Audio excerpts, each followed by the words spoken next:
CBI और लगातार जिस तरीके से घटनाक्रम है, जितने भी अपोजिशन लीडर्स हैं या जो अपोजिशन पार्टी के जितने भी लीडर्स हैं वो वेल प्रिपेयर्ड पहले से हैं। ये कोई नई चीज़ नहीं हो रही है और सत्ता में रहने वाले लोग ये कोई नई चीज़ नहीं कर रहे हैं। दुर्भाग्य इस बात का है, जो लोग चुन करके आए हैं जनता से, आखिरकार वही लोग अन्याय ज़्यादा कर रहे हैं। याद रखें कि इस तरह का अन्याय और इस तरीके से जो कार्रवाइयाँ होती हैं हमेशा सरकार को कमज़ोर करते हैं और वो पॉलिटिकल पार्टीज़ जनता को फेस नहीं कर सकते, क्योंकि जो पॉलिटिकल पार्टीज़ आज सरकार में इसलिए हैं क्योंकि जनता ने उन पर भरोसा किया था। क्योंकि 10 साल में महंगाई बढ़ गई, बेरोजगारी बढ़ गई, जो सपने दिखाए थे वो पूरे नहीं हुए, इलेक्शन मैनिफेस्टो पूरा नहीं किया, 100 स्मार्ट सिटीज़ नहीं बने।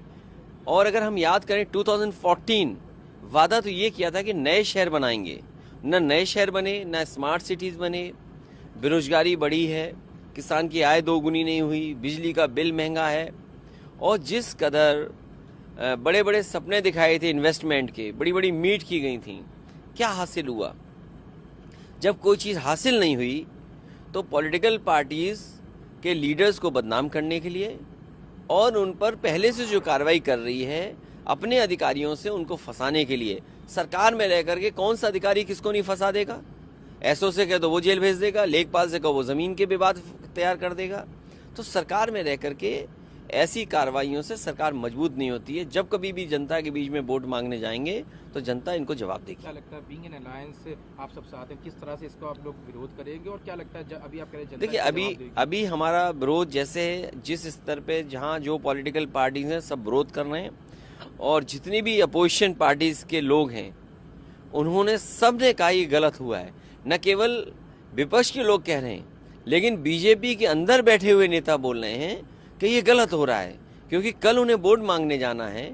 इन बातों का जवाब कैसे जनता में दिया जाएगा, ये बीजेपी के खुद के नेता इस बात को सोच रहे हैं। एक और सरकार ने उसको कर दिखाया है, जो डेटा था वो सामने आ गया बिहार का, जिसके बाद अब बीजेपी से तमाम तरह के बयानात आ रहे हैं। प्रधानमंत्री राजस्थान में कहते हैं गरीबी सबसे बड़ी सबसे जाती है, इस तरह को काउंटर भी कर रहे हैं। लेकिन क्या लगता है कितना मैं बधाई देता हूँ बिहार की सरकार को जिन्होंने ये फैसला लिया और कि कम से कम अगर हम इसको सेंसस ना माने तो सर्वे तो माने, और वो सर्वे माने जो हकीकत है ज़मीन पर कि किस जाति के लोग कितने हैं। कम से कम अब सरकार को ये मदद मिलेगी कि किस समाज में योजनाओं से लाभ पहुंचाया जाए और किसकी भागीदारी कितनी हो।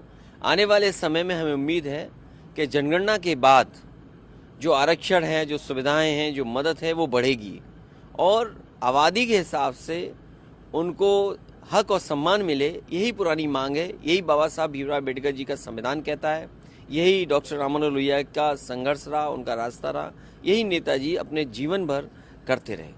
मायावती जी ने भी इसका समर्थन किया, साथ में बीजेपी की जो तमाम करने जो आपकी मांग हमेशा से रही है। केवल विपक्षी पार्टियां नहीं, दक्षिण भारत के नेता नहीं, बल्कि बीजेपी के अंदर जो पीडीए हैं, बीजेपी के अंदर जो पीडीए है वो भी मन ही मन इसका समर्थन कर रहे हैं, क्योंकि वो जानते हैं कि उनकी हैसियत इससे बढ़ रही है बीजेपी में। तो बीजेपी के अंदर जो पीडीए के मेंबर्स हैं वो इसका समर्थन कर रहे हैं। ये बात बीजेपी को दिखाई न दे, इसके लिए मैं कुछ नहीं कर सकता। एक आखिरी सवाल है, आज प्रशिक्षण उसमें था, उसमें आप लोगों ने हमेशा से जाति जनगणना के भी मुद्दे रखे, क्या लगता है कितना सक्सेसफुल रहेगा और क्या कुछ और पार्टी इसमें मुद्दे इसी तरह के शिविर हर जिले में होंगे। अभी काफ़ी जिलों में हो चुके हैं। कुछ जिलों के कार्यकर्ता नेताओं को और पदाधिकारियों को लखनऊ में बैठ कर के मिले हैं। मुझे उम्मीद है चुनाव से पहले पूरे उत्तर प्रदेश में हो जाएंगे। कम से कम ज़मीनी कार्यकर्ता हमारी ये बात समझें कि देश के सामने लोकतंत्र बचाने के लिए कितनी बड़ी